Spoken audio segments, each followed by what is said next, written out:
আসসালামু আলাইকুম রহমতুল্লাহি বারাকাতু। কি অবস্থা ভাইরা? দেখেন আরেকটা ভিডিও নিয়ে আইলাম টাইসের কাজের। দেখেন কাজটা কিরকম হয়েছে জানাইবেন। আর আমার কাজগুলো যদি আপনাদের পছন্দ হয় আশা করি আমার সাথে যোগাযোগ করবেন। খুবই ভালোভাবে কাজ করে দেই, ইনশাল্লাহ কাজের কোনো প্রবলেম হবে না। 5 ফিটের কাজ, টাইসের কাজ দোনোটাই। এই বাড়িটার 5-এর কাজ, টাইসের কাজ পুরাই আমি করছি।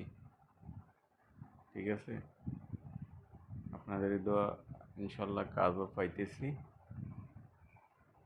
আর যারা নাকি কাজ করার ইচ্ছুক আমার সাথে যোগাযোগ করতে পারেন।